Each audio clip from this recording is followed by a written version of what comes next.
Bueno, otra vez, ¿cómo les va? ¿Cómo están todos? Vamos con la segunda y última parte de este gran seminario que hemos decidido llamar Evolución Histórica del Sistema de Salud en la Argentina, que consideramos fundamental para la formación de los profesionales de la salud, porque en parte les va a ayudar a entender cuáles son las características y de dónde vienen fundamentalmente las características de este sistema de salud del cual ustedes en muy poco tiempo van a ser parte, pero fundamentalmente lo que queremos es conocer las claves que nos permitan entender que existe, que tiene que existir otra manera de gestionar nuestro sistema de salud.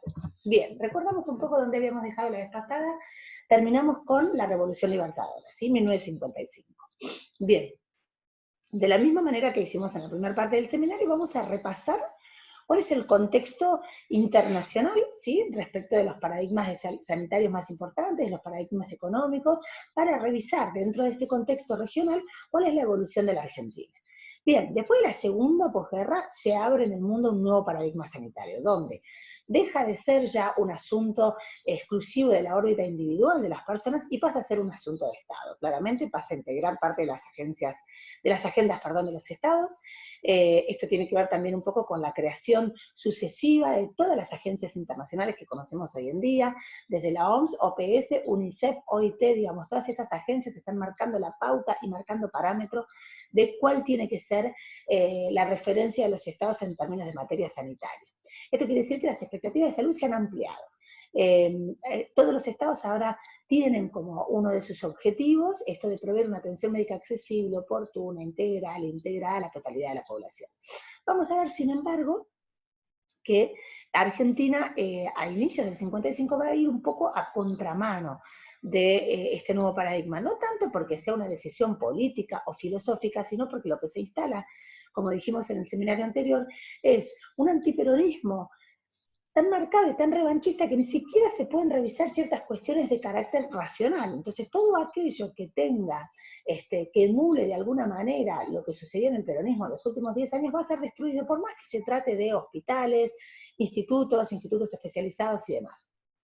Esto, por supuesto, va a hacer que este Estado, que había ganado una gran preponderancia como actor en el campo de la salud pública, que era un poco el que totalizaba, el que hegemonizaba el juego de la salud pública, empiece a perder poder lentamente, y vamos a ver cómo a lo largo de los años que siguen va a ser colonizado lentamente por el juego de intereses privados y corporativos. Bien, dos de las primeras cosas que suceden con el inicio de la Revolución Libertadora es la proscripción de la CGT, en realidad la disolución de la CGT, perdón, y la proscripción del peronismo, con lo cual los actores centrales, ¿sí?, de la década anterior, las obras sociales sindicales por un lado y el Estado Nacional, empiezan a ser opacados en el juego de la salud pública. Bien, ¿qué es lo primero que va a hacer la Revolución Libertadora? Le va a encargar a Prebisch, ¿sí?, a un señor que había sido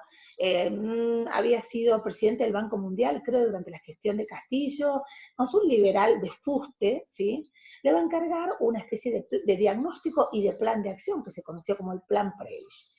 Dentro de este plan y de los señalamientos que va a hacer Prebisch dentro de este plan, por supuesto que una de las cosas que va a señalar es lo que él considera una gran hipertrofia del Estado. Él considera que el Estado está hipertrofiado y, por ende, una de las cosas que hay que hacer es comenzar un achicamiento del Estado, el famoso achicamiento del gasto que ha formado siempre parte de la doctrina liberal. A su vez, el gobierno acude por primera vez a la asesoría externa de la OPS, que por supuesto también en ese momento las agencias internacionales en Latinoamérica estaban en manos de liberales, y que dentro de los consejos que va a dar la OPS para iniciar, digamos, este achicamiento de este estado hipertrofiado en términos sanitarios, tiene que ver con la gestión de los hospitales. La OPS va a sugerir que los hospitales se manejen un poco más como empresas productoras de servicios de salud y no como instituciones públicas. También hace un señalamiento respecto de cómo los médicos se han funcionalizado, digamos, esto de que hay que rápidamente tratar de subsanar esto de que el médico no sea un funcionario público, sino que el médico tiene que rescatar los aspectos más liberales de su profesión. Y también la OPS lo que sugiere junto con esto es que los hospitales deben salirse de la órbita nacional para pasar a las jurisdicciones provinciales y municipales, ¿sí? Esto hizo que a partir de recibir este informe, la Libertadora directamente empezó una especie de descentralización compulsiva, casi de hecho, pasó hospitales, digamos, estructuras hospitalarias gigantescas, las pasó rápidamente a manos de provincias que, por supuesto, muchas de ellas no contaban ni con el presupuesto ni con la infraestructura técnico-administrativa como para hacerse cargo de estas instituciones. Lo que por supuesto tiene como consecuencia que rápidamente estos grandes hospitales inician un proceso de deterioro. Lo que va a pasar también junto con esta pérdida o este opacamiento del rol del Estado es que empiezan a ganar, por contraposición, empiezan a ganar peso y poder de negociación los médicos organizados gremialmente. Cuando inicia la Libertadora tenemos los médicos agrupados en dos grandes entidades, la CONRA y la CMRA. La CMRA de corte más peronista, tenemos médicos que se llevaban muy bien con este nuevo papel de médico asalariado, empleados de hospitales públicos, y la CONRA, ¿sí?, con una visión absolutamente antagónica en términos ideológicos de lo que era la concepción de la profesión médica, muy en contra, muy en las antípodas de esta cuestión de la funcionalización del médico, tratando de mantener siempre la cuestión, los aspectos más liberales de la profesión y viendo siempre como un gran peligro a este gran Estado nacional capaz de absorber a estos profesionales liberales. ¿Qué sucede? Por supuesto, con la Libertadora, la CMRA es proscripta, mientras que la CONRA gana muchísimo protagonismo. De hecho, en 1958 va a encabezar una huelga orientada a confrontar con todas las organizaciones sindicales que administraban las obras sociales. Imagínense, si no había ganado protagonismo, que se animaba a meterse contra las organizaciones sindicales. Como dijimos, defendían el ejercicio liberal de la medicina, pero también el derecho a participar de la gestión administrativa, ¿sí? De alguna manera parece que avisoraban que el futuro de la profesión liberal no solo estaba en el mero ejercicio de la práctica asistencial, sino también en empezar a ocuparse de cuestiones administrativas. Bien, posteriormente a la Libertadora vamos a tener, digamos, en una línea histórica de tiempo, los gobiernos de Frondizi y de Ilia con sus respectivos ministros de salud, que son dos personajes muy interesantes, dos grandes gestores. En el caso de Oñativi directamente es un sanitarista, que son el doctor Noglia con Frondizi y el doctor Oñativi con Ilia. ¿Qué va a suceder con estos dos ministros de salud? Va a haber una especie de freno, ¿sí?, una especie de rechupe respecto de esta especie de movida descentralizadora compulsiva. Estas dos gestiones ministeriales se van a dar cuenta que esto no conduce a buen puerto y van a tratar de frenar y de continuar con una descentralización más organizada. En el caso de Noglia se va a gestionar la ley 14475, que es la que efectivamente va a permitir dar marcha atrás con estas transferencias compulsivas a las provincias y luego reiniciarlas ordenadamente. Esto es, hacer un diagnóstico de qué provincias cuentan con los recursos, tanto fiscales como administrativos y técnicos, para hacerse cargo de las instituciones hospitalarias y, una vez que está hecho el diagnóstico, efectivamente hacer el traslado. Aparece, digamos, uno de los temas en agenda que ya aparece con Noglia es la preocupación por el gasto en medicamentos, ¿sí?, que ya empezaba a constituir un porcentaje importante del gasto en salud. De hecho, Noglia le va a encargar a un grupo de médicos muy prestigiosos el primer repertorio terapéutico nacional, algo así como el primer vademecum indispensable. En esta misma gestión se va a crear la Escuela de Salud Pública. Hacemos la salvedad de que ya había habido una Escuela de Salud Pública creada por Carrillo, que por supuesto fue disuelta inmediatamente con el inicio de la Libertadora. Posteriormente a Noglia le va a seguir la gestión de Oñativi, una gestión muy interesante en términos sanitarios. Oñativi es un salteño con un profundo conocimiento de la cuestión de los determinantes sociales, a pesar de que todavía no se hablara de determinantes sociales, un profundo conocimiento de la situación alimentaria y epidemiológica del NOA.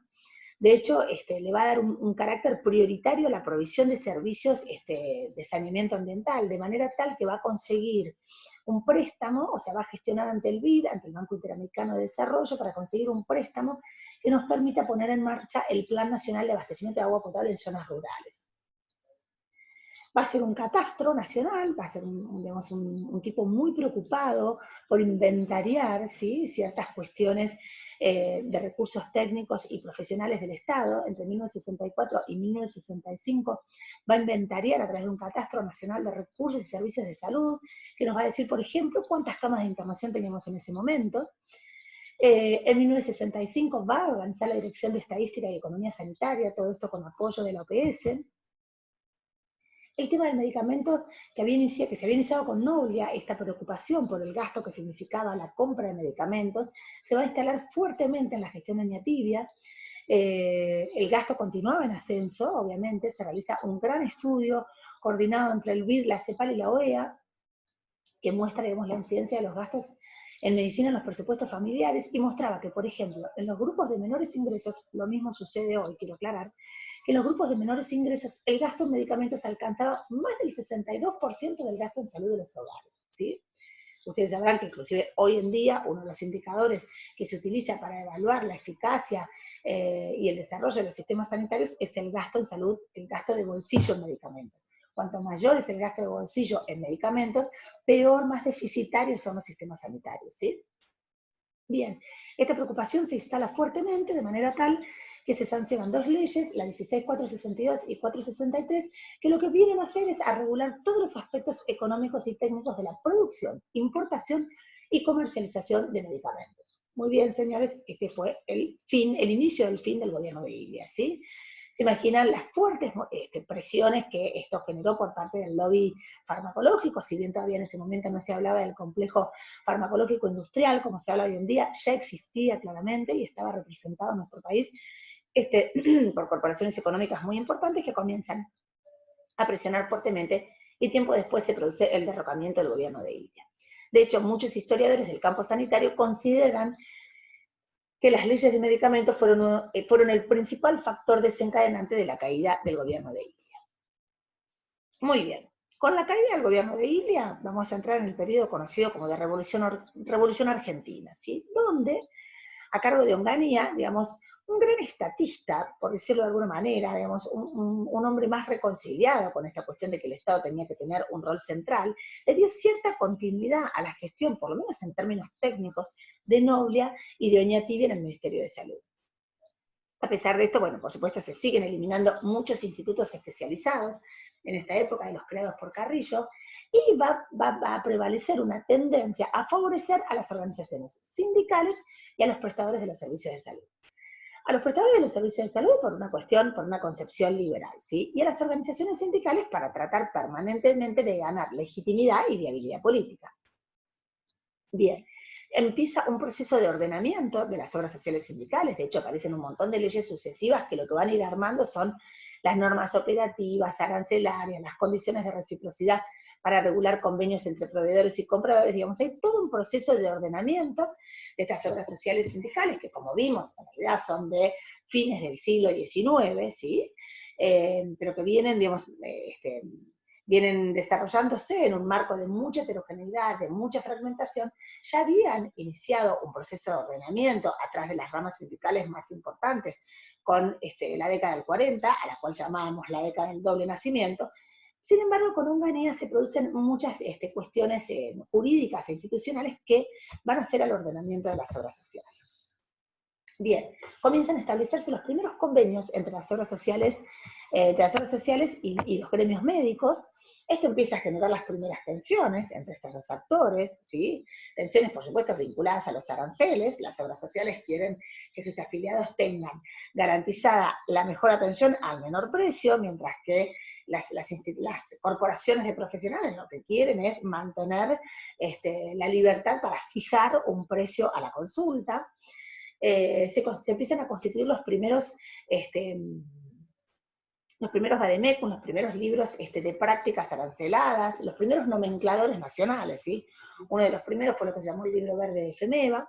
Las entidades médicas empiezan a establecer las condiciones que no están dispuestas a negociar en los convenios con las obras sociales, ¿sí? Entonces dicen que no están dispuestas a negociar ni la libertad de elección, esto es que cada paciente puede elegir al médico que quiera, ciertos aranceles mínimos que tampoco están dispuestos a negociar, y los convenios profesionales colectivos. Es justamente en el gobierno de Onganía que se va a sancionar una de las leyes, la ley a la que por lo menos todos los historiadores coinciden en considerar como la ley fundacional en lo que respecta al poderío de las obras sociales sindicales en nuestro país, que es la ley 18610.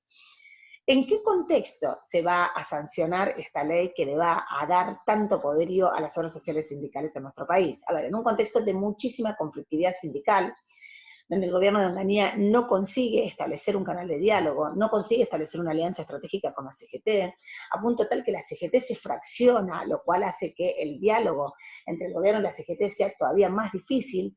La CGT se divide en la CGT de Azopardo y la CGT de los argentinos, una francamente opositora y una francamente dialoguista, hasta que en 1969 se produce el Cordobazo, este hecho histórico, este levantamiento popular, donde van dos grandes actores sociales, se van a dar la mano en las calles y en las barricadas cordobesas, que son los obreros organizados y los estudiantes cordobeses. Esto pone en jaque, de alguna manera, al gobierno de Onganía, que necesita restablecer rápidamente un canal de diálogo, y para esto, en 1970, un gobierno en franca retirada es que va a impulsar la sanción de la ley 18610. Uno de los objetivos, por supuesto, de esta ley era recentralizar el movimiento obrero y otorgarle financiamiento a fin también de controlar la militancia de base. No nos olvidemos que uno de los actores fundamentales, por ejemplo, el Cordobazo, fue Agustín Tosco, ¿sí? Tenemos una militancia organizada de corte socialista, así que para el gobierno era mucho más peligrosa que la militancia que digamos, las obras sociales sindicales organizadas, ¿sí? El Estado se hallaba claramente en una situación de incapacidad para imponer reglas generales, y en vías de sostener la gobernabilidad es que se ve obligado a realizar estos primeros pactos corporativos. ¿Qué viene a hacer la 18610? Bueno, viene a consolidar, ¿sí? Viene a institucionalizar un sistema que ya estaba heterogéneo y fragmentado. Va a establecer la obligatoriedad de los aportes del empleado y la contribución patronal para todos los empleados en relación de dependencia. Imagínense lo que significa esto en términos de inyección de dinero. Va a consolidar el déficit de la autoridad estatal, o sea, el Estado no hay manera de que consiga imponer su autoridad en este juego de las obras sociales, ¿sí? Los autores se debaten entre ver si este déficit tiene que ver con el desinterés o la impotencia, ¿sí? En mi caso personal, creo que tiene más que ver con la impotencia, con la dificultad del Estado para poder imponer su autoridad. Se va a crear el INOS, que es el primer Instituto Nacional de Obras Sociales, ¿sí? Vamos a ser el gran primer regulador. El INOS después se va a transformar en LANSAL, y el INOS y LANSAL después se van a transformar en lo que hoy conocemos como, como la triple S. El INOS se va a transferir a la órbita del Ministerio de Trabajo, o sea, se mantiene esta puja que habíamos visto desde el peronismo, ¿no? Donde las obras sociales sindicales pelean permanentemente por salirse de la órbita y de la cartera del Ministerio de Salud. Más tarde, muchos autores coinciden en señalar que el INOS va a abdicar, ¿no? Como si fuese un rey abdicando su corona, va a abdicar su función reguladora a todas las corporaciones sectoriales, a la CGT, a la Compra y a Confeclisa, digamos, van a terminar siendo estos los actores que terminen regulando efectivamente qué es lo que pasa en el ámbito de la salud. Y de esta manera, sostiene, por ejemplo, Susana Belmartino, que queda establecido un pacto corporativo de carácter no institucional. ¿Esto qué quiere decir?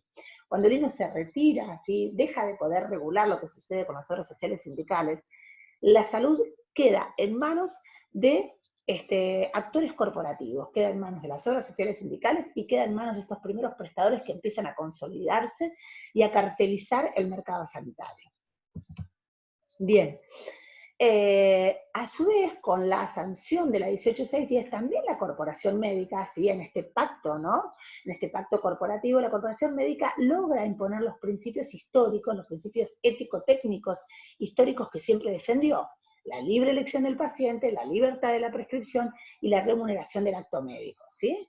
De nuevo, la libre elección del paciente, el paciente elige con quién atenderse y por qué punto del sistema vamos a entrar, ¿sí? La libertad de prescripción y la remuneración del acto médico. Fíjense cómo empezamos a alejarnos a pasos agigantados de este sistema nacional de salud inglés, este National Health Service tan icónico, tan admirado, inclusive al día de hoy, tan comentado y tan leído en todas las maestrías de salud pública, ¿sí? Que promulgaba todo lo contrario. Bien. Se instala entonces un concepto de desdoblamiento, ¿no? Donde aquel viejo sueño de los mutualistas, de tener, ¿se acuerdan que nosotros decíamos que los mutualistas a principios del siglo XX, cuál era el sueño? El de tener sus propias instituciones, de contar con instituciones propias para sus afiliados. Este sueño se abandona en pos de convenios, ¿sí? Las obras sociales se dan cuenta que ya no pueden, no tienen la capacidad de contar con sus propias instituciones. También pensemos que el costo de una institución sanitaria en 1920 poco tiene que ver con el costo de una institución sanitaria en 1970, ¿sí? Piensen que de la mano de todos estos hechos históricos y políticos hay toda una cuestión de avance tecnológico que va encareciendo la práctica médica. Entonces, este sueño de los viejos mutualistas de contar con sus propias instituciones de salud se abandona en pos de la firma de contratos, ¿sí? Se empiezan a hacer convenios entre financiadores y los dueños de este patrimonio institucional, que por el momento hablemos de redes sanatoriales, que tienen que empezar a maximizar su capacidad instalada. Después estas redes sanatoriales, por supuesto, son las que van a dar origen a las gerenciadoras y a las empresas de medicina privada. Pero por ahora, en los 60, 70, estamos hablando de redes sanatoriales, que se dan cuenta que tienen que empezar a firmar convenios con las obras sociales sindicales para poder garantizar a los afiliados de las mismas toda una serie de prestaciones que van desde el primer nivel de atención hasta las prácticas de máxima complejidad. Bien, en este momento, junto con la firma de la ley 18610, así como decíamos que la década del 40 era la década del doble nacimiento, el Estado como garante de salud y las obras sociales, ¿no?, como las grandes prestadoras en el campo de la salud pública, también podemos decir que a partir de la 18610 quedan consolidados, van a nacer los nuevos actores corporativos que van a gravitar en el campo de la salud pública los próximos 30 años.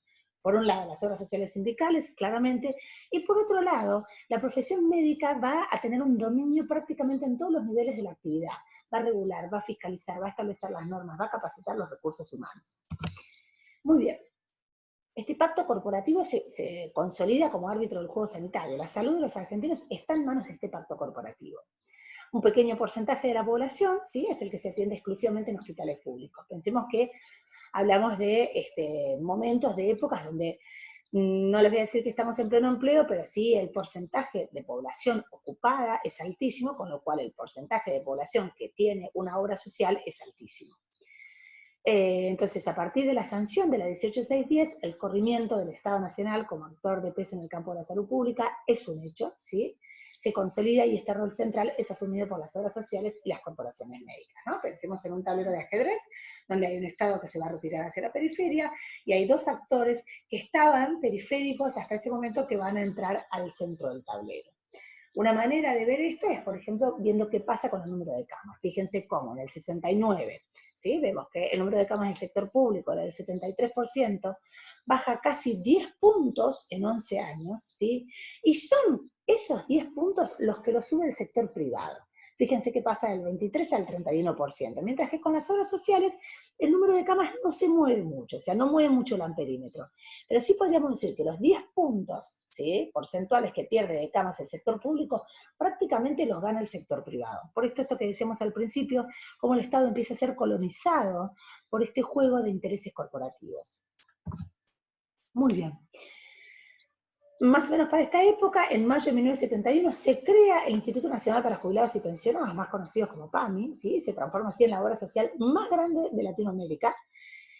Si miramos el continente americano, la obra social más grande es la Medicare y Medicaid, y atrás de esta viene el PAMI. Hoy en día es uno de los principales presupuestos del país, no recuerdo exactamente detrás de qué provincia, pero vienen las 3 o 4 provincias más importantes del país, y atrás de esto está el presupuesto de PAMI. Es una entidad autárquica, el PAMI, que se financia con el aporte de los trabajadores en actividad y el aporte de los mismos beneficiarios. Digo, en esto de estar desarmando mitos, es realmente una obra social solidaria en términos intergeneracionales, PAMI, no solo solidaria dentro de una rama de actividad, como son las obras sociales sindicales, sino que es solidaria en términos intergeneracionales. Esto es, los trabajadores en actividad financian a los pasivos, ¿sí?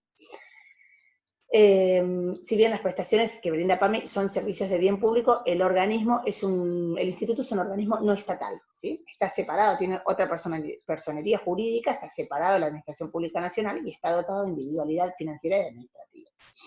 Y hago el señalamiento, ¿no?, de esto del sistema solidario en términos intergeneracionales, porque muchas veces escuchamos esta frase, esta verdad medias, ¿no?, de que la plata de los abuelos es de los abuelos. Bueno, esto no es tan así, recuerden esto, ¿sí? La plata de los abuelos es de los abuelos, pero porque hay un montón de trabajadores activos que están sosteniendo a esos trabajadores pasivos. Maravilloso, celebro que tengamos este sistema de seguridad social, pero tengámoslo presente, ¿sí?, para no seguir repitiendo cosas que no lo son.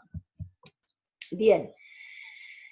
Seguimos así avanzando, llegamos hasta aproximadamente 1974, donde luego de esta gestión de Onganía, luego de que se consolida con la 18610, este tablero absolutamente heterogéneo, fragmentado, va a haber un último chicotazo por parte del doctor Domingo Liota, que va a intentar, que crea, perdón, el SNI, ¿sí? El Sistema Nacional Integrado de Salud, que va a definir un sistema integral e integrador de todos los sistemas existentes. Lo que quiere es que el Estado sea una especie de hilo conductor que pueda integrar a todos los prestadores en un único sistema. Fue un proyecto que solo pudo aplicarse en muy poquitas provincias, por supuesto en aquellas provincias que tenían un escaso desarrollo del sistema privado y de la seguridad social.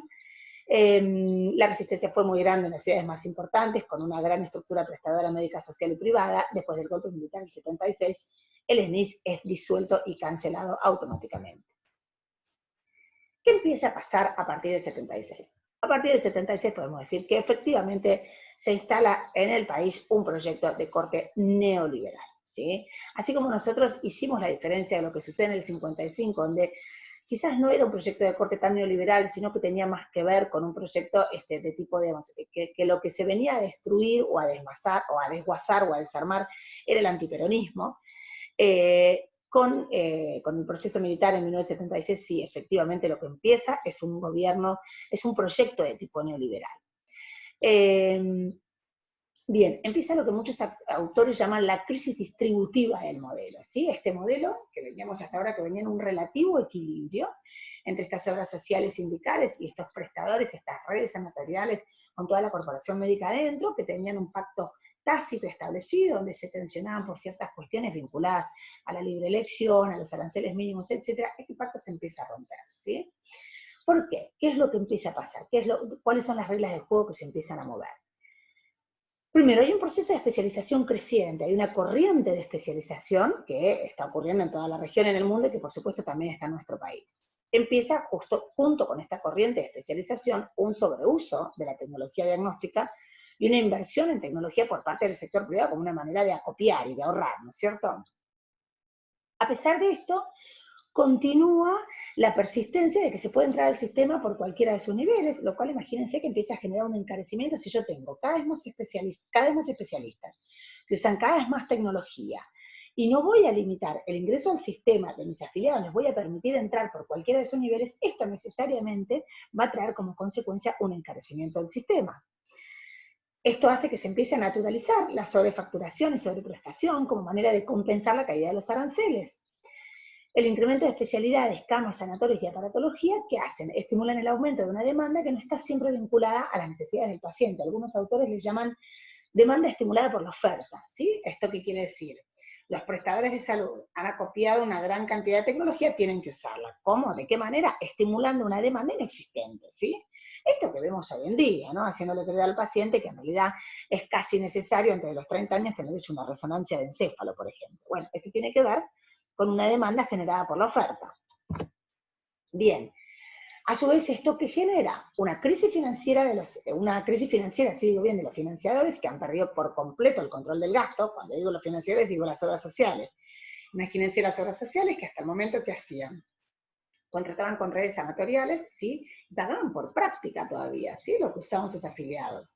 Estas redes sanatoriales, llamémosle este sector privado, estas futuras empresas de medicina prepaga, han acopiado una gran cantidad de tecnología a la cual tienen que usar, tienen una concentración cada vez mayor de especialistas, entonces el costo a los financiadores, a las obras sociales, a los que pagan ese chiste, ya no les cierra.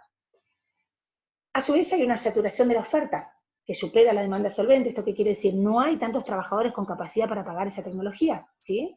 Lo que a su vez también empieza a tener una repercusión en los prestadores y genera posteriormente una cartelización del mercado. ¿Esto qué quiere decir? Muchos de los chiquitos, ¿sí?, que habían hecho cierta inversión en aparatología y en la contratación de especialistas, no van a subsistir y van a ser absorbidos por los grandes, y el mercado de la medicina privada va a quedar cartelizado en manos de 3 o 4 firmas. De la mano de esto va un costo creciente de los medicamentos sin control del Estado. Ya vimos con Doña Tibia, se perdió la posibilidad de controlar los medicamentos y esto nunca más pudo volver a la órbita del Estado. Pero a su vez los profesionales rechazan la incorporación de un vademecum, ¿no? El profesional siempre tiene esta cosa tirante con que rechaza esta institucionalización de la práctica, ¿no? En aras de esta supuesta libertad del ejercicio profesional, el profesional rechaza la incorporación de un vademecum, haciendo que, como siempre, los más desfavorecidos son los que tienen que poner un porcentaje cada vez mayor de su ingreso en el gasto de medicamentos. A su vez, aparecen los primeros nomencladores nacionales que, ¿qué hacen? Las prácticas mejor pagas, por supuesto, son las prácticas que que implican el uso de aparatología. Entonces, ¿qué hacen estos nomencladores nacionales? Estimulan el uso de tecnología por ser las prácticas mejor pagadas. Se instala el plus y el copago, que se constituye como una barrera para los sectores de menores ingresos, ¿sí? Porque a los financiadores no les cierra más pagar la plata que pagan. Pero por otro lado, los especialistas y todas aquellas instituciones que invirtieron en tecnología van a querer tener un copago, ¿sí? Y este copago, por supuesto, empieza a transformarse en una barrera, ¿sí? En una dificultad para la accesibilidad, fundamentalmente para los sectores de menores ingresos. Y es en este momento también cuando ciertos especialistas, como por ejemplo la AAA, la Asociación de Anestesia Argentina, un nombre muy gauchito, por cierto, empiezan a cortar lazos con los financiadores. ¿Esto qué quiere decir? Que ya hay un evidente rechazo a las reglas del juego. Este pacto corporativo que había quedado constituido con la 18610, tácito, no institucional, se empieza a romper. Bien, ¿esta crisis qué hace? Empieza a generar distintas salidas en función de la capacidad de pago de los usuarios, que no hace más que continuar fragmentando un sistema heterogéneo y fragmentado. ¿Esto qué quiere decir? Aquel que tiene mayores recursos va a contratar una cobertura adicional. ¿Sí? Yo tengo mi obra social que ya no me da las respuestas que yo estoy buscando por toda esta crisis de financiamiento que acabamos de describir, entonces tengo capacidad de pago, voy y me contrato una cobertura adicional, generando de esta manera un crecimiento exponencial de las empresas de medicina prepaga, que todos los autores coinciden en señalar que si bien digamos, los antecedentes de las empresas de medicina prepaga pueden situarse con las primeras mutuales hace casi 100 años atrás, pero el despegue de las empresas de medicina prepaga es en los 70.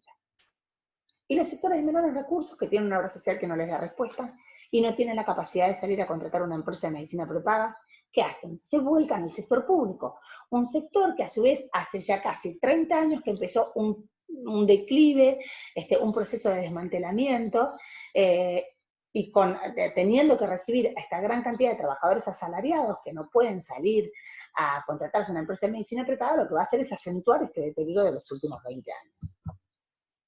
Bien, hacia fines de los 70, por otro lado, también lo que vamos a ver son ciertos cambios en el mercado de trabajo, ¿sí? Esto que habíamos hablado, este casi pleno empleo que llegamos a tener entre el 40 y el 50, empieza un proceso de deterioro que tiene que ver con una cuestión vinculada, digamos, al contexto regional e internacional, donde empieza a haber una pérdida marcada de la cantidad de empleos en el país. Esto, por supuesto, que genera una disminución del número de beneficiarios de las obras sociales, lo que a su vez repercute en una contracción del aporte que van recibiendo estas obras sociales. O sea, este financiador, ¿sí?, que era el que pagaba, ¿no?, esta calecita, empieza a tener cada vez menores ingresos.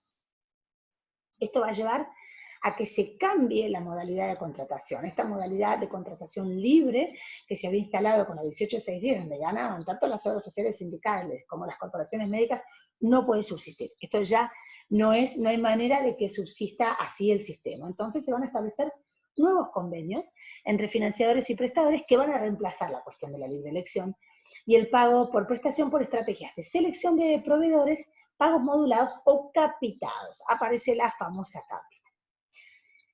Esta nueva modalidad contractual va a ser leída como una oportunidad por dos actores que empiezan a ganar peso: las nuevas organizaciones empresarias o gerenciadoras y las redes sanatoriales. ¿Por qué? Porque van a ser las únicas capaces de brindar una atención integral con modalidad capitada. ¿Esto qué quiere decir? A ver, si yo soy un profesional liberal, ¿sí?, yo no puedo asegurarle a una obra social que puedo darle a sus afiliados toda la atención médica desde el primer nivel de atención hasta el tercero o cuarto o la complejidad que se necesita. Esto solo lo pueden hacer las redes sanatoriales. Esto, por supuesto, va a generar señales de alarmas entre los profesionales que finalmente, después de tanto pelear, van a terminar siendo funcionarizados.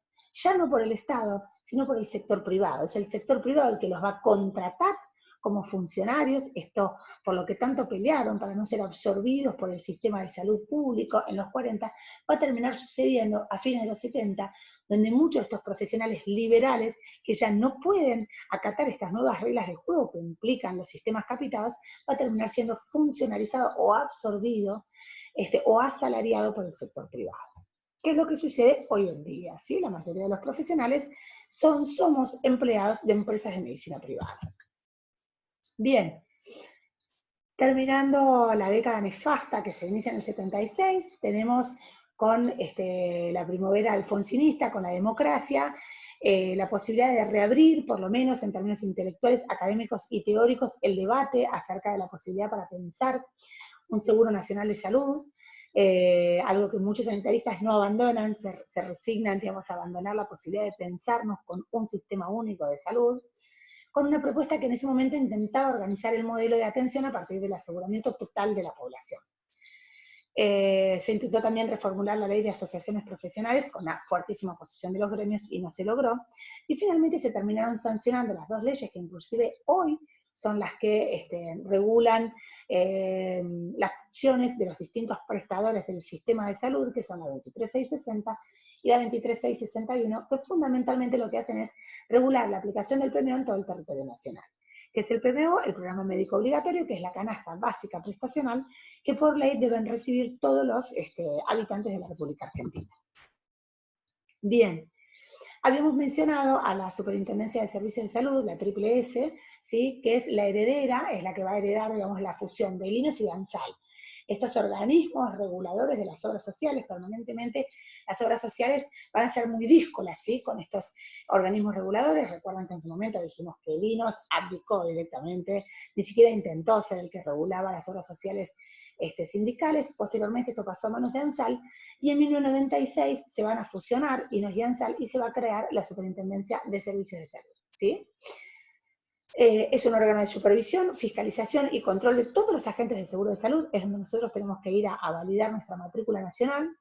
Es actualmente la autoridad de aplicación de la ley 23660 y 23661. ¿Esto qué quiere decir en términos concretos?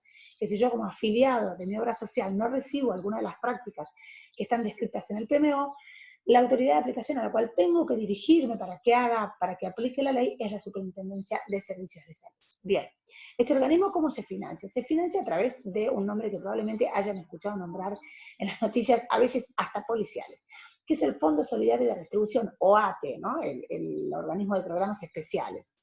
¿Cómo está integrado este Fondo Solidario de Retribución? Por el 10 al 15% de los aportes de las obras sociales sindicales, según sea el salario mayor o menor a determinado valor, ¿sí? ¿Esto qué quiere decir? Que si mi salario es mayor a determinado valor, hay un 10%, ¿sí? de ese valor que va a ir destinado a este Fondo Solidario de Retribución. ¿Cuál es el objetivo de este Fondo Solidario de Retribución? Mantener la solidaridad y las leyes y las reglas de equidad dentro del sistema. ¿Esto qué quiere decir? Si yo soy un asalariado, ¿no? Soy un asalariado jerárquico, que tengo un sueldo muy alto, yo voy a aportar a ese Fondo Solidario de Retribución un porcentaje mayor para que el asalariado, que tiene un sueldo muy, muy bajito, que va a aportar a ese Fondo Solidario de Distribución un valor mucho menor, tenga las mismas prácticas asistenciales que tengo yo. Tenga la posibilidad de ser asistido de la misma manera. Esto no sucede a los fines prácticos. ¿Qué terminó haciendo el APE o el Fondo Solidario de Distribución? Terminó pagando medicamentos de alto costo, prácticas tecnológicas costosísimas, y en realidad rara vez se utilizó para fiscalizar y evaluar que los asalariados que están en la parte más baja de la escala reciban el PMO igual que el resto. Suele ser motivo de disputa dentro de las obras sociales, hablamos de millones y millones y millones de pesos, que año tras año se disputan y se carroñean, digamos, entre el Estado y las obras sociales. Suele ser más una moneda de cambio que se resuelve favorablemente en épocas de elecciones y después están permanentemente en tensión. A partir de fines de los 80 y principios de los 90, entramos en algo que los autores llaman la reforma de salud de los 90. Pensemos que también en términos económicos, nuestro país va a pasar por una época de hiperinflación con la salida del alfonsinismo y posteriormente vamos a entrar en la época de la convertibilidad, ¿no? Donde $1 valía $1 supuestamente. Esto va a modificar otra vez las reglas de juego porque la inversión en salud no es la misma en épocas de hiperinflación que en épocas de convertibilidad. ¿Y qué va a ser fundamentalmente? ¿Qué va a suceder en esta época? Vieron que nosotros en el tablero ya dijimos que en el 40 teníamos en el centro del tablero al Estado, mientras que en la periferia estaban las corporaciones sindicales y las corporaciones médicas. Que a partir de los 60-70 el Estado se retira a la periferia del tablero y va a ser ocupado en el centro por estas dos corporaciones médicas y sindicales. Muy bien, a partir de los 90 todos se retiran a la periferia y el que va a ocupar el centro del tablero, el que va a dictar las reglas de juego en materia sanitaria, va a ser el mercado. El mercado va a ser el gran asignador de recursos en términos sanitarios. De hecho, la reforma de salud, el puntapié de la reforma de salud se considera que es un documento del Banco Mundial, ¿sí? Que se llama Invertir en Salud, ¿sí? Que es el que va a plantear las políticas públicas desde un triple enfoque. Por un lado, lo que plantea el documento Invertir en Salud es que hay que asegurar el ingreso mínimo de los pobres y una inversión en educación. No, ustedes dirán, bueno, qué bueno, asegurar el ingreso de los pobres. Sí, desde una manera muy ordenadora en términos sociales, digamos, un poco pensando como una especie de vuelta al higienismo, ¿no? Digamos, asegurar un ingreso mínimo de los pobres para que no alteren el orden establecido. Reorientar el gasto de salud hacia lo que el documento llama programas de alta eficacia, programas focalizados a alta eficacia. Esto es, el dinero que pone el Estado tiene que tener un rédito. Con lo cual, por ejemplo, programas como la lucha contra el Chagas en el noroeste argentino son abandonados, porque no son programas de alta eficacia. Y fundamentalmente lo que plantea el documento es facilitar la diversidad y competencia en el financiamiento y prestación de servicios de salud con la incorporación al juego del sector privado. Este proceso de cartelización que había empezado a fines de los 70 se profundiza, el sector de la medicina privada queda en manos de muy poquitas empresas y de la mano con esto lo que va a venir, que ahora lo vamos a ver, es el descreme, la desregulación y derivación de aportes de las obras sociales hacia las empresas de medicina privada, lo cual va a terminar de delinear el juego sanitario. ¿Cuáles podemos decir que son las principales consecuencias de la reforma de salud de los 90? La desaparición del carácter de derecho universal, donde el Estado ya no asume su responsabilidad, pasa a ser una responsabilidad individual. Fíjense que es como si retrocediéramos un siglo, ¿no es cierto? Es como si volviéramos al paradigma de principios del siglo XX. La salud pasa a ser otra vez una responsabilidad de carácter individual y hay una disminución del aparato estatal y del gasto social. Aparecen los hospitales públicos de autogestión, aparece el arancelamiento hospitalario y la eficientización de las instituciones públicas. Esto mismo que hablaba la OPS con la Revolución Libertadora en el 55, ese primer informe que decía, bueno, los hospitales tienen que comportarse como si fueran empresas prestadoras de servicios de salud. Bueno, esto mismo vuelve con la reforma de salud de los 90 de manera mucho más exacerbada y fuerte.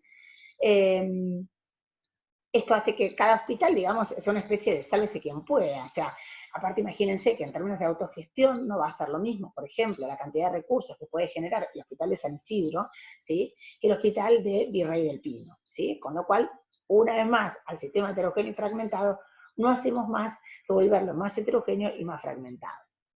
Pero uno de los hechos fundamentales de la reforma de salud de los 90 es lo que se conoce como la desregulación de la seguridad social, incorporando la libre elección de los beneficiarios de la obra social y la apertura hacia las empresas de medicina prepaga.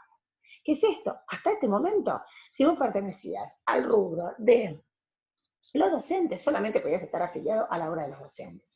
Si pertenecías al rubro de los camioneros, solamente podías estar afiliado a la obra social de los camioneros. Con la reforma de salud de los 90, esto se desregula, ¿sí?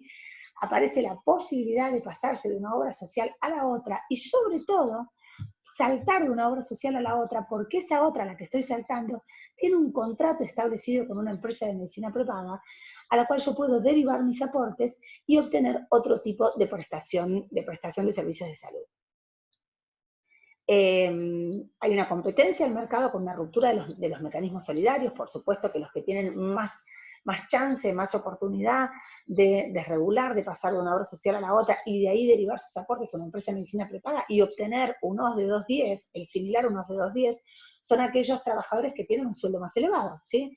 Si yo tengo un sueldo muy elevado, desregulo, me voy a una obra social que tiene a su vez un contrato establecido con OSDE, y por el mismo porcentaje que yo le aportaba a mi obra social, tengo acceso a, ¿no?, una prestación de salud tipo OSDE 210. Ahora, por supuesto que si yo tengo un salario de 20.000 pesos y lo que se lleva la obra social no son ni 1.000 pesos, no tengo ninguna posibilidad de desregular a una obra social que después me permita derivar mis aportes a una empresa de medicina privada. O si lo tengo, lo que voy a tener que poner arriba es muchísimo dinero. Una vez más, los sectores menos beneficiados son los que quedan o en estructuras de obras sociales sindicales que están muy desfinanciadas y muy deterioradas, o en el subsector público, ¿sí? ¿Por qué? Porque las obras sociales que van a empezar a establecer. Ahora le vamos a ver una gran diferencia entre lo que son los afiliados de primera y los de segunda. Para los afiliados de primera, para aquellos que pueden efectivamente derivar sus aportes a empresas de medicina prepaga, muchas obras sociales van a establecer contratos muy interesantes, ¿sí?, con distintas distintas empresas de medicina prepaga. Mientras que a su vez también van a establecer contratos con hospitales de autogestión o con clínicas o con redes sanatoriales de menor categoría para aquellos afiliados que no tienen la posibilidad de derivar sus aportes a estas mismas empresas. Esto se llamó el descreme. Esto, si ustedes lo buscan, el tema de la reforma de salud de los 90 y la desregulación de las obras sociales lo van a encontrar con este término. El descreme porque quiere decir que la crema, ¿no?, lo que está más arriba en un cafecito, es lo que lo que tiene posibilidad de saltar a otra taza, digamos. Bueno, la principal estrategia fue entonces la desregulación de las obras sociales y la posterior derivación de aportes a empresas de medicina prepaga. Estos dos actores, que en algún momento habían quedado medio relegados y habían empezado a tensionar, ¿sí?, vuelven a encontrarse con nuevas reglas de juego, ¿sí?, que es fundamentalmente la modalidad capitada. Como dijimos recién, esto genera un descreme o estratificación de las obras sociales en función de la capacidad de pago diferencial de sus miembros, hasta ese momento cautivos de la institución administrada por el sindicato correspondiente a la actividad laboral, ¿sí? O sea, imagínense un montón de trabajadores que hasta ese momento no tenían ninguna capacidad de elegir en que si se querían quedar en su obra social o si querían pasar a la obra social del vecino. Muy bien, con la desregulación, los que tengan mayor capacidad de pago son los que van a tener también mayor capacidad para desregular. Se produjo una marcada estratificación que los autores, digamos, la señalan o la muestran en 4 niveles, vinculados a la cantidad de recursos del sistema que va a usar cada nivel. Así que fíjense cómo queda establecido. El 16,6% de los beneficiarios va a usar casi el 40% de los recursos, ¿no? O sea, el 16,6% va a usar el 35% de los recursos. El 30% de los beneficiarios, ya un universo mucho más grande, va a utilizar el 20% de los recursos. El 20% de los beneficiarios va a utilizar el 10% de los recursos. Perdón, ahí está mal puesto, hay un signo de admiración, un 10,3% de los beneficiarios va a hacer uso solamente del 0,18% de los recursos. De nuevo, son estos afiliados que no tienen capacidad para desregular ni para derivar, ¿sí?, que tienen salarios más bajos, por lo tanto hacen aportes más bajos a las obras sociales, y son los que terminan siendo derivados al subsector público, que viene con un deterioro gigantesco. Una vez más, lo que venimos repitiendo desde hace ya más de 100 años, que se refuerza el carácter heterogéneo y fragmentado del sistema. Bien,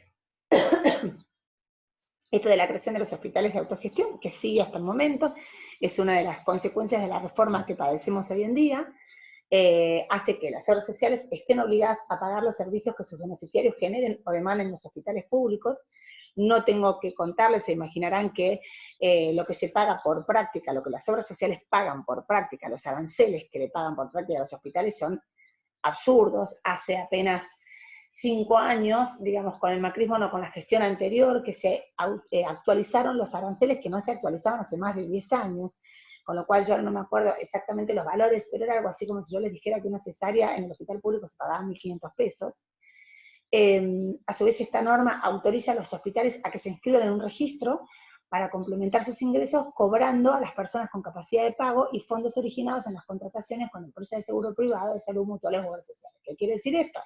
Yo tengo una obra social, tuve un accidente, me levanta la ambulancia, me lleva al hospital, el hospital está autorizado y debería estar capacitado para poder cobrarle a mi obra social los gastos por mi atención. Son muy dificultosos, por lo general, los mecanismos de cobranza, los hospitales de autogestión tardan mucho en cobrar este dinero, que después termina teniendo cierta conformación en el SAMO, ¿sí? Se autoriza la utilización proveniente de la venta de servicios para crear este SAMO, una estructura de incentivos basada en el reconocimiento de la efectividad y productividad del hospital. Traduciendo esto, ¿qué quiere decir? Con todo este dinero que el hospital recauda por atender a ciudadanos con obras sociales o empresas de medicina prepaga, esto va a generar un fondo que el hospital va a poder utilizar. Esto está regulado cómo lo puede utilizar, no es que cada hospital lo utiliza como quiere, sino que hay un porcentaje fijo que se puede destinar a estímulos al recurso humano y otro porcentaje que está vinculado directamente a la incorporación de recursos estructurales, tecnológicos y demás. Esto es una lógica de empresa, ¿sí? No hace más que generar diferencias entre aquellas instituciones con capacidad operativa, diferencia por localización territorial, esto que les decía, la capacidad o la posibilidad que tiene de generar ciertos ingresos a través del SAMO o de su autogestión, como el Hospital de San Isidro, nunca va a ser la misma la que tiene el Hospital de Chaco. Bien, fíjense, por ejemplo, lo que decía el informe del Banco Mundial de 1994 respecto de los hospitales de autogestión o de la capacidad hospitalaria, ¿no? Decía, en la actualidad el hospital público es parte esencial del sistema de salud. Brinda asistencia a la clase indigente, no protegida. Subsidia a las obras sociales prestando servicios a sus beneficiarios sin retorno financiero. Atiende la demanda de sectores sociales con mayor capacidad económica que son atraídos por el prestigio del personal médico o de la institución. En cuanto a la prevención, diagnóstico y tratamiento, siendo parte esencial en el sistema de emergencias sanitarias, al tiempo que ejercen funciones de formación de pregrado y posgrado y garantiza gran parte del progreso científico, aunque no directamente vinculado con las necesidades de la comunidad. Este es el diagnóstico que hace el Banco Mundial del rol que cumplen los hospitales públicos en el momento en el que se lleva a cabo la reforma de los 90. Con esto lo que quiere justificar el Banco Mundial es que el establecimiento de los hospitales de autogestión no va a ser más que beneficioso para los hospitales, lo cual todos sabemos que no fue así. Bien, entonces tenemos unas nuevas reglas del juego. Ya no son las reglas del juego de los 40, tampoco son las reglas del juego de la 18.610, tampoco son las reglas del juego de los 90, son estas reglas de juego, las que conocemos hoy, las que son las hijas de la reforma sanitaria de los 90, donde vamos a tener ciertas relaciones establecidas entre financiadores y prestadores. ¿Por qué? Porque vamos a tener la conformación, la conformación de gerenciadoras de salud, donde los financiadores, obras sociales, van a trasladar el riesgo financiero a los proveedores, que tienen que ejercer ahora un mayor control sobre sus miembros, de manera tal que la históricamente defendida libre prescripción empiece a ser vista como una amenaza al sistema, ¿no? Fíjense cómo claramente a la corporación médica le tocó perder. Digo, desde hace casi un siglo atrás venían pataleando para no ser absorbidos por el sistema público, terminan siendo absorbidos por el sistema privado. Defendían a capa y espada la libre prescripción, a pesar de que los sistemas más serios, como el Sistema Nacional de Salud inglés, no lo hacía. Y finalmente, por una cuestión de costos, para que cierren los contratos entre financiadores y prestadores, para que cierren los contratos entre las obras sociales y sindicales y las empresas de medicina prepaga, terminan siendo, digamos, mirados como una especie de gran hermano para que no prescriban de más, porque terminan siendo de alguna manera los responsables del encarecimiento de la cadena sanitaria. A su vez, con estas nuevas reglas de juego, las obras sociales que venían con muchos problemas de financiamiento ganan algo de previsibilidad, ¿no? Por esto que te trasladan el riesgo financiero se lo trasladan al prestador.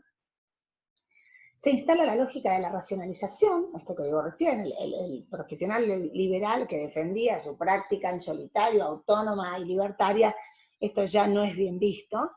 Digamos, se racionaliza mucho la utilización de recursos, el pedido de estudios, este sobreuso de la tecnología que había logrado encarecer la práctica médica a límites tremendos, empieza un poco a ser mirado con cierta desconfianza.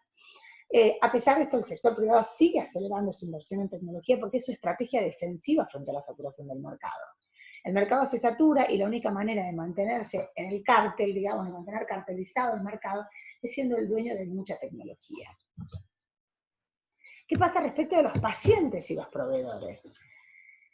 El acceso de la población beneficiaria se ve afectado en un montón de oportunidades. Durante todos los momentos de crisis financiera, cuando, digamos, tambalea arriba el acuerdo financiador-proveedor, esto genera una repercusión inmediata respecto del acceso de la población beneficiaria. El famoso se está cortada tu obra social, ¿no es cierto? Uno va a atenderse a un sanatorio, a un centro de diagnóstico por imágenes, presenta el carnet de la obra social y le dicen, no, disculpame, está cortada. Bueno, es esto que explica acá Belmartino, ¿no? Cuando tambalea la relación entonces entre financiador, obra social y prestador, el centro de imágenes diagnósticas, por ejemplo, esto tiene una repercusión inmediata en el beneficiario que se queda sin acceso a la prestación sanitaria. Los beneficiarios de las obras sociales sufren una marcada reducción en la elección de profesionales, esta famosa libre elección, que yo podía entrar por el escalón del sistema que quería, en realidad se empieza a acotar, porque una manera para que los contratos entre financiadores y proveedores efectivamente se puedan llevar a cabo, una manera de hacerlo es no solo a través de la modalidad capitada, sino también reduciendo los prestadores, ¿sí? Si yo soy una obra social que quiero garantizarme que al menor costo le voy a dar la mejor asistencia sanitaria a mis afiliados, lo que hago es me manejo con pocos proveedores. Se sigue accediendo igual al sistema por cualquiera de sus niveles de complejidad, son muy pocas las obras sociales que han logrado establecer un sistema similar al inglés. Por ejemplo, una de ellas es la obra social del Hospital Italiano de la Ciudad de Buenos Aires, que tiene un sistema de ingreso, una modalidad de ingreso al sistema por el primer nivel de atención.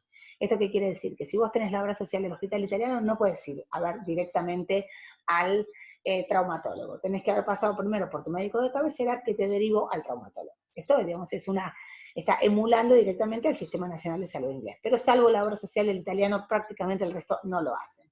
Lo que sí, obviamente, el ingreso al sistema por cualquiera de sus ventanas, cuando yo tengo 3 prestadores en la cartilla que me da mi obra social, tampoco es tan fácil, no se crean. Se empieza a debilitar la regulación profesional, ¿no? Porque obviamente el interés de cada proveedor por maximizar su producción de servicios empieza a ser muy conflictiva en la rentabilidad del conjunto. Entonces, ¿qué quiere decir? Yo soy el dueño de Swiss Medical, ¿sí? Y la relación que yo voy a tener con los distintos profesionales, con las distintas especialidades, va a ser muy conflictiva, ¿sí? Porque para que a mí me cierre el contrato capitado que yo hago con la obra social OSPOSE, ¿sí? Esto necesariamente va a repercutir en lo que yo le tengo que pagar a mis profesionales, ¿se entiende? Entonces, empieza a haber una cadena donde, por supuesto, los profesionales de la salud, quiero contarles, mis estimados, que terminamos siendo el pato de la boda.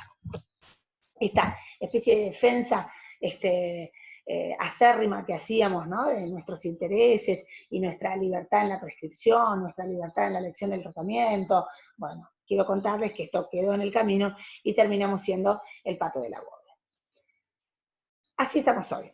Digamos, es nuestro punto de llegada, ¿no? Así como nuestro punto de partida fue la generación del 80, este es nuestro punto de llegada. Este es nuestro sistema de salud hoy en día. Es bastante desesperanzador el relato. Sin embargo, yo hubiera preferido que cuando yo estaba en 4º año alguien me hubiese contado de qué se trataba el sistema de salud, de qué se trataba este entramado complejísimo, ¿no? De distintos financiadores, prestadores y proveedores y flujos de dinero que hacen a la salud de la población y que es donde nosotros vamos a trabajar. Esto es lo que tenemos hoy. ¿Esto es lo que tenemos que seguir teniendo? ¿Este es nuestro futuro para los próximos 20, 30 años? No, espero que no. Pero una de las maneras de pensar en un cambio es conociendo de dónde venimos. Por eso elegimos en este seminario contarles, hacerles un paneo muy breve de lo que ha sucedido con nuestro sistema sanitario en los últimos 150 años. Tienen mucha bibliografía complementaria como para profundizar en el tema a todos aquellos que les interese, pero más que nada queríamos que todos tuviéramos la misma plataforma, digamos, de partida para poder pensar un sistema sanitario diferenciado. Así que con esto me despido de ustedes. Muchas gracias por su atención y nos estamos viendo en breve. Adiós.